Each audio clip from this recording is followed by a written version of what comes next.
Now on CoastTV News. Lifting in honor how one Rehoboth Beach business is showing their respect for Corporal Matthew Snook. Shaping Frankfurt, the town is looking for those interested in serving on two important bodies. Trump threatens new tariffs, his latest push to take over Greenland. Accumulating snow on the way for Sunday. It starts out as a cold rain, then transitions to snow. I'll track it on FutureCast and have the very latest updated snowfall potential map coming up. This is CoastTV News at 11. Lifting weights for a cause. Good evening, I'm Emma Aiken. Welcome to CoastTV News at 11. We begin tonight with the latest event honoring Corporal Matthew Snook. The Rehoboth Beach Barbell Club held a fundraiser called Lift in Honor this morning for Corporal Snook. CoastTV News reporter Drew Bellinger shows us how the community came out to support. Strapping in and lifting weights to show support for a fallen Delaware State Trooper. Today was not a typical day at the Rehoboth Beach Barbell Club. It was a chance to pay respects to Corporal Matthew Snook, who was shot and killed in the line of duty on December 23rd. Do something, good for the family of Corporal Snook. Organizer Will Harris says roughly 20 people came out. Our event today was a great way for people to come in and, just have a positive outlet for whatever they were feeling regarding this, tragedy that happened in our community. Harris says those signed up by showing proof of donation to the official fundraiser for Trooper Snook. For some, today was just another opportunity to show up and show support, but for others, it was a lot more personal. What a wonderful person he was. Colonel William Crotty with the Delaware State Police was present.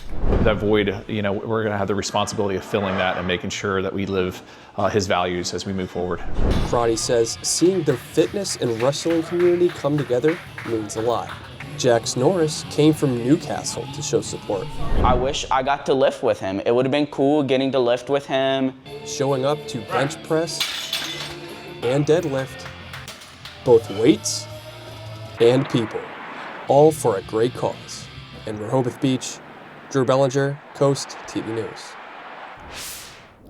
Corporal Snook was shot and killed at the Wilmington DMV while working an overtime shift there just days before Christmas. Delaware State Police provided a final investigation update Friday saying, quote, detectives concluded this was a deliberate and targeted attack on law enforcement, end quote.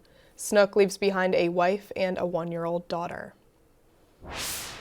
We do have much more on Corporal Snook right now on CoastTV.com. The Back the Blue event that was scheduled for tomorrow, January 18th at Hudson Fields in Milton was canceled due to the forecasted snow and extreme cold. The event was also to honor Trooper Snook. The video you see is from the event they did in Newark earlier this month. They say they are currently working to reschedule the event and will announce the new date as soon as it is confirmed. We are now taking a live look outside into Dover. Our First Alert meteorologist Bob Tryhe joins us. Bob, I know everyone's curious to hear what's in store for tomorrow. That's right, Emma. That is the big story. The rain, then eventually the snow heading into your Sunday. More on that coming up. But right now we're looking at cloudy skies. It was a little raw earlier today. We had some drizzle and light rain, maybe even some drizzle and light rain going on through Crisfield and Chincoteague. But that's not the main event. We're already starting to see moisture streaming through the mid-Atlantic in the form of rain and snow. And we're watching low pressure tracking in and developing across the southeast. And all this moisture is heading up the coast in the form of rain and snow tomorrow. Already a winter weather advisory from Cambridge to Salisbury and Ocean City, but a noticeable void from the eastern shore back through Delaware. I think we're looking at accumulating snow, so we should be in the winter weather advisory, and you can see how those extend up into New York and back to the west as well, as pretty much everybody is looking at accumulating snow. And right now we're looking at temperatures right around the freezing mark, 34 in Georgetown, 34 in Millsboro, 37 in Willards right now. We'll pick up Futurecasts at midnight, thickening clouds, and then I think rain develops probably shortly before sunrise, and then a cold rain through the morning hours with temperatures in the 30s and 40s but then you start to see the snow line make its way from northwest Sussex County into the Millsboro and Lewis area by mid-afternoon, and then clearing the coast by the evening. As temperatures fall, the snow continues to fall. I think the roads will get slick into tomorrow evening. Right now, in general, 1 to 2 inches is what I'm expecting. We'll have more on that coming up a little bit later on.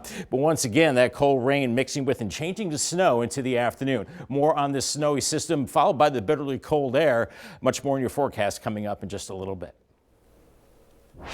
For anyone who doesn't have a place to go during this cold, DHSS has designated various warming centers across Sussex County that will be open January 20th and the 21st from 8:30 a.m. to 4:30 p.m.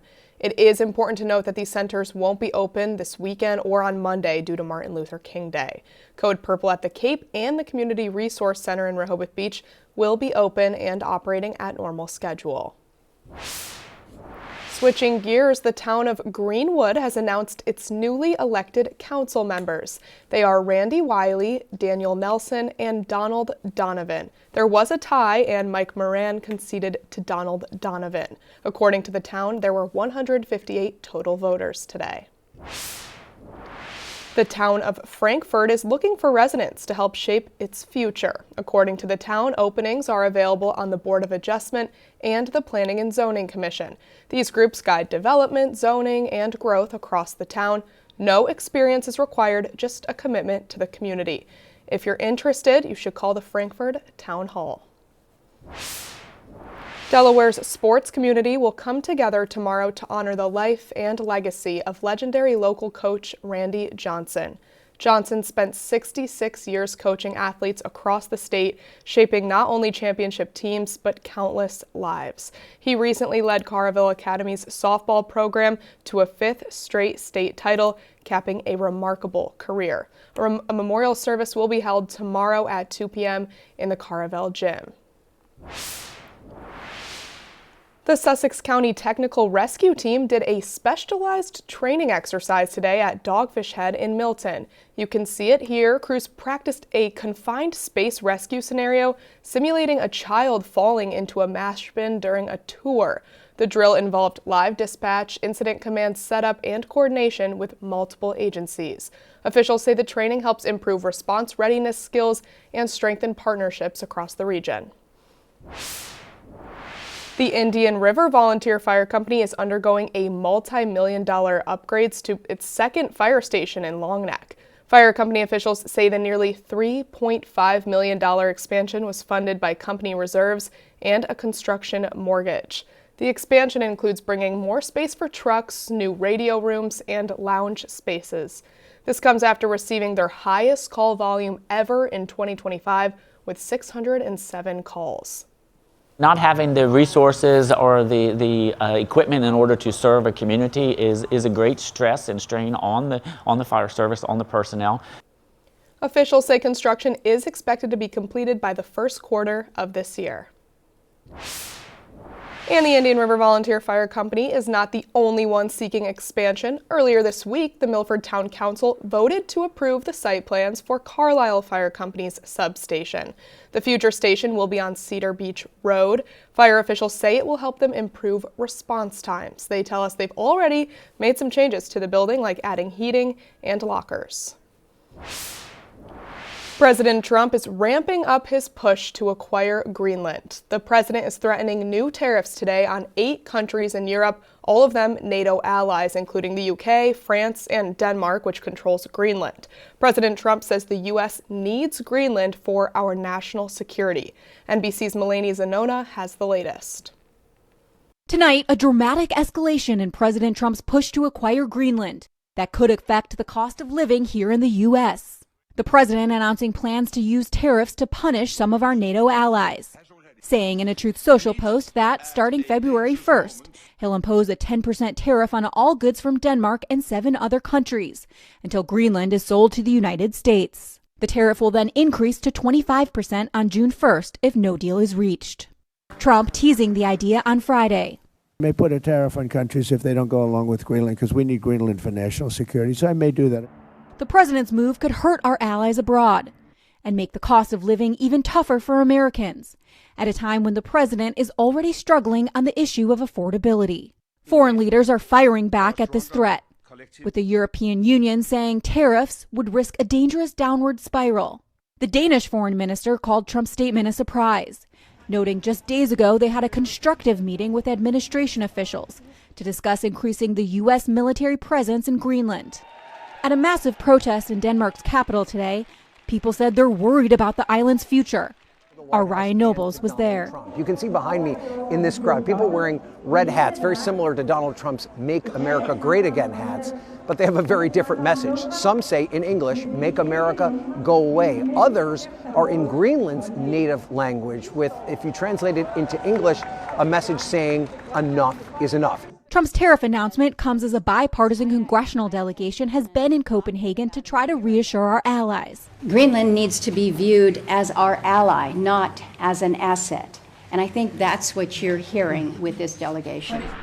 If the president pursues purchasing Greenland, the price would be exorbitant. 3 people familiar with the matter say it could cost as much as $700 billion. Greenlanders and Denmark, though, say the island is not for sale. We are just getting started here on CoastTV News at 11. Coming up, history made in Virginia, the state's first female governor sworn in. Here's a live look into Salisbury and the Spicer Brothers camp. 35 right now, thickening clouds overnight, a cold rain into the morning, and then that transitions to snow from northwest to southeast. Much more on the snow. I'll track it on a future cast and talk about that snow potential coming up. But first, from dialing up phone rules in schools to safer streets for scootering, we have a recap of the week when we're back in just 60 seconds. From police shortages to development decisions, there was a lot going on this week here on the coast. Charlie Sakaitis has a look at our week in review. Monday, amid a nationwide police shortage, Millsboro police have been making changes to attract more applicants. They now allow displayed arm sleeve tattoos, and protective vests can be worn on the outside of uniforms to improve comfort. Tuesday, lawmakers moving on cell phones in school. Senate Bill 106 passed in the House with bipartisan support. It requires school districts and charter schools to adopt a policy to restrict student use of phones during school hours, created with educators' input. Wednesday, a nonprofit appealed the Sussex County Council decision to rezone Belmead Farm off Route 24. The group arguing that the rezoning violates both county and state laws. Earlier in the week, the Atlantic Fields rezoning effort on the same road was denied.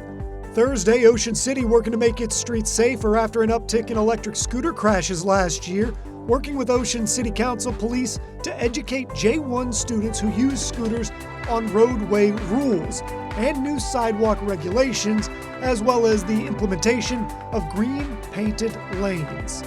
And Friday, traffic on Lighthouse Road, it's been backing up, specifically at the intersection of Lighthouse Road and West Fenwick Boulevard. Some locals worried that growth and construction will only make matters worse.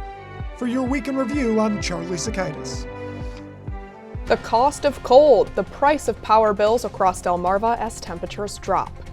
And coming up next, Bob Trihey is in the CoastTV First Alert Weather Center tracking snow for Sunday, then bitter cold. He has your full forecast after this.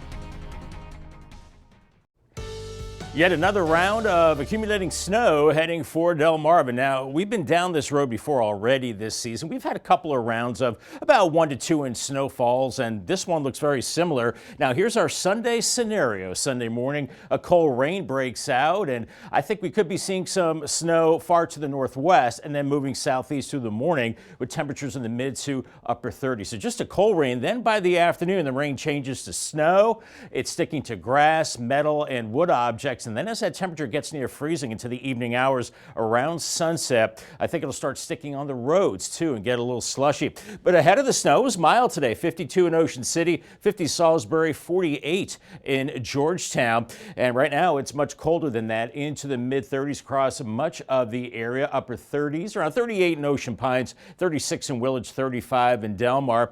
And we had some showers earlier in the day, and then we saw some stars earlier this evening, and now it looks like a few more showers again again, moving in towards the eastern shore around the Seaford area, Salisbury and Ocean City. This is not tied to the system that we're watching for tomorrow, but we are seeing moisture already streaming up through the mid-Atlantic ahead of low pressure developing across the southeast. And it's this area of low pressure that will bring that rain and snow as we go into tomorrow. To the north and west, much colder air will be pouring in behind this system, giving us a bitterly cold start to next week. Here's Futurecast at midnight. We're in the 30s, thickening clouds. I think this might be a little early for the onset of the rain as we go into tomorrow morning, probably closer to sunrise. We'll be looking at the rain, temperatures in the 30s and 40s. That rain becoming more widespread with time. Shortly afternoon, it's a cold rain, but look at this. We're starting to see some snow building into northwest Sussex County around 2:30. Seaford back through Ellendale into the mid-30s, and then through Millsboro, you're in the snow.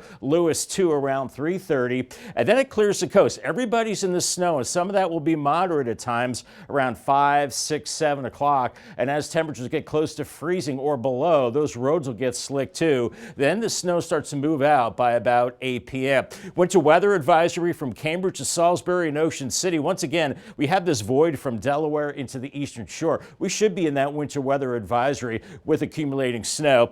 And then we have more of those advisories farther to the north as we'll see that rain transition to the snow. And then you can see the snow really encompass all of the East Coast by the evening hours, and then it clears out. 1 to 2 inches across much of the area, maybe a little sliver of the coast seeing a coating to an inch, but a wet 1 to 2 inches all across Sussex County, back through the eastern shore and Salisbury as well. Some places seeing maybe a little bit over 2 inches of snow. Then after that, another blast of Arctic air on the way Monday through Wednesday. Temperatures in the 20s and 30s, single digit and teen wind chills on the way. We're feeling like teens Monday morning, cold into Monday afternoon, feeling like single digits by Tuesday morning, and still very cold into Wednesday morning. And we could be looking at another round of rain and snow as we head into next weekend. The weekend pattern's getting active. 34 tonight with the rain developing.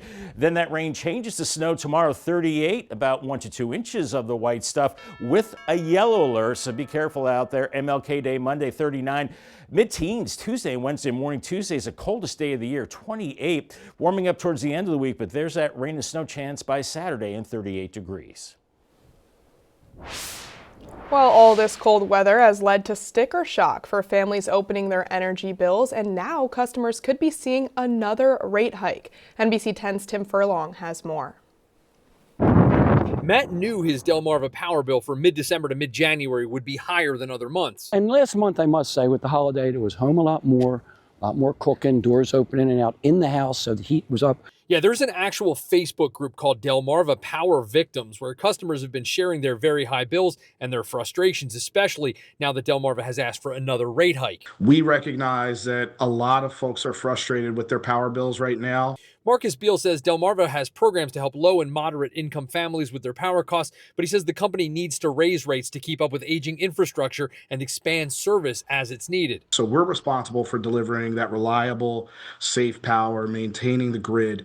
We are very prudent with our costs. We make sure that those projects are really needed at the time that we do them. And it's our job to advocate for the lowest rates possible that will ensure reliable service. Delaware's public advocate says Delmarva's reliability record is solid, but he says he disagrees with the hike request that also builds in a significant profit boost for the company. In this rate case, Delmarva is seeking a 10.5% return on equity. In my view, that is way too high. These are businesses that have a monopoly. They have captive customers. You can't choose a different utility for them, with tiny exceptions. Everyone seems to agree America needs to generate more energy in more ways, especially if power-gobbling data centers are going to keep popping up. In our region, we get our power from companies that want to make a profit, and they answer to shareholders. Plus, nobody around here really makes any power. We import it from other places. Delaware, for example, makes very little power that could help offset demand. Plus, wind and solar have both been so politicized over the last few years that we're ultimately left with very few options when it comes to making power. The Delaware advocate says new power generation or not, he won't stand by and just let Delawareans get hit with price hike after price hike. In the meantime, try to limit your power use, wear extra layers at home, and pray for warmer days ahead. So buckle your seatbelts, because from what I read in the upcoming month, it's going to stay cold. I'm Tim Furlong, Coast TV News. History was made in Virginia today as Abigail Spanberger took the oath of office. The Democrat became the first woman to be sworn in as governor of the Commonwealth. She previously served as a congresswoman and is also a former CIA officer. Spanberger made affordability one of the key issues of her campaign. During her inauguration speech, Spanberger said the historical moment was deeply meaningful to her. The history and the gravity of this moment are not lost on me. I maintain an abiding sense of gratitude to those who worked generation after generation to ensure women could be among those casting ballots, but who could only dream of a day like today. Spanberger wasn't the only one sworn in today. There was a trio of oaths taken on the steps of the Virginia State House. Also coming into power, Lieutenant Governor Ghazala Hashmi, the first Muslim woman to serve in statewide office in the U.S., and Attorney General Jay Jones, Virginia's first black Attorney General, a Democratic trifecta following last November's election. After the break here on Coast TV News at 11, as we take a live look outside into Ocean City, we have a final check on your forecast when Coast TV News continues in just a few moments. He is one of the most beloved bears of all time. Sunday will mark National Winnie the Pooh Day. The day honors Winnie the Pooh's creator, A.A. Milne's birthday. The British author was born in 1882 and is best known for his cherished children's stories featuring Winnie the Pooh. Pooh Bear, as he was fondly called, is a fictional bear inspired by a real-life black bear named Winnie. She lived at the London Zoo during World War I. Milne's son, Christopher Robin, would visit the bear often and named his own teddy bear after her. And over the years, Milne's stories have been translated into more than 50 languages. They are considered classic stories today. Oh, gotta love Winnie the Pooh. Don't forget Tigger too.